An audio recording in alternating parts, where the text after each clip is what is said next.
Hello everyone, welcome back to my YouTube channel.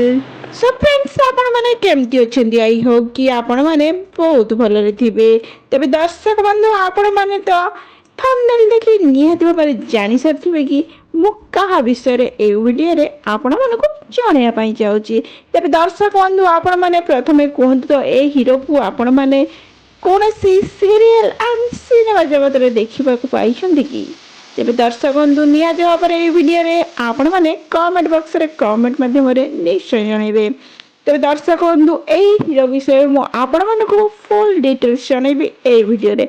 ଆପଣମାନେ ଯଦି ଏହି ଭିଡ଼ିଓକୁ ଫୁଲ୍ ୱାଚ୍ କରୁଛନ୍ତି, ସର୍ବପ୍ରଥମେ ଲାଇକ୍ ସେୟାର ସବସ୍କ୍ରାଇବ୍ କରିବା ପାଇଁ ବିଲକୁଲ ଭୁଲିବେନି ଆଣ୍ଡ ପାଖରେ ଥିବା ବେଲ୍ ଆଇକନ୍ଟି ପ୍ରେସ୍ କରିନେବେ, ଯାହାଫଳରେ କି ନୂଆ ଭିଡ଼ିଓର ନୋଟିଫିକେସନ୍ ଆପଣମାନେ ସର୍ବପ୍ରଥମେ ପାଇପାରିବେ। ତେବେ ଏହି ହିରୋଟିର ପ୍ରକୃତ ନାଁ ହେଉଛି ଜ୍ୟୋତି ରଞ୍ଜନ।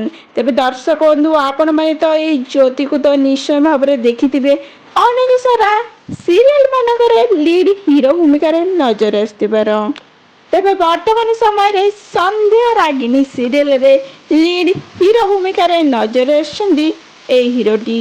ଆଗରୁ ମଧ୍ୟ ଅନେକ ଗୁଡ଼ିଏ ସିରିଏଲରେ ନଜର ଆସିଛନ୍ତି, ଯେମିତିକି ତରଙ୍ଗ ଚ୍ୟାନେଲ ଆଣ୍ଡ ସାର୍ଥକ ଚ୍ୟାନେଲରେ ଅନେକ ଗୁଡ଼ିଏ ସିରିଏଲରେ ନଜର ଆସିଛନ୍ତି ମଧ୍ୟ ଏହି ହିରୋ। ତେବେ ଦର୍ଶକ ବନ୍ଧୁ, ଚାଲନ୍ତୁ ମୁଁ ଆପଣମାନଙ୍କୁ ଜଣାଇବା ପାଇଁ ଚାହୁଁଛି କି ଏହି ହିରୋଟିର ପ୍ରକୃତ ଜୀବନସାଥୀ କିଏ, କାହାକୁ ବିବାହ କରିବା ପାଇଁ ଯାଉଛନ୍ତି ଏହି ହିରୋଟି।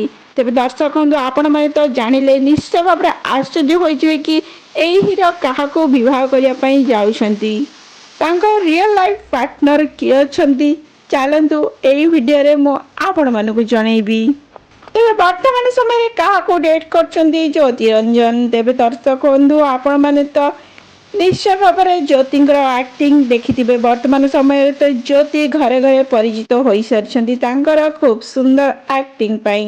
ତେବେ ଦର୍ଶକ ବନ୍ଧୁ, ଜ୍ୟୋତିଙ୍କ ଆକ୍ଟିଂ ଆପଣମାନଙ୍କୁ କିପରି ଲାଗେ, ଆପଣମାନେ ନିଶ୍ଚୟ ଭାବରେ ଏ ଭିଡ଼ିଓ ମାଧ୍ୟମରେ କମେଣ୍ଟ ବକ୍ସରେ କମେଣ୍ଟ କରି ଜଣାନ୍ତୁ। ତେବେ ଭିଡ଼ିଓକୁ ଶେଷ ପର୍ଯ୍ୟନ୍ତ ଦେଖନ୍ତୁ, ଶେଷ ପର୍ଯ୍ୟନ୍ତ ଦେଖିଲେ ହିଁ ଆପଣମାନେ ଜାଣିପାରିବେ ତାଙ୍କର ପ୍ରକୃତ ଜୀବନସାଥୀ କିଏ ଅଛନ୍ତି।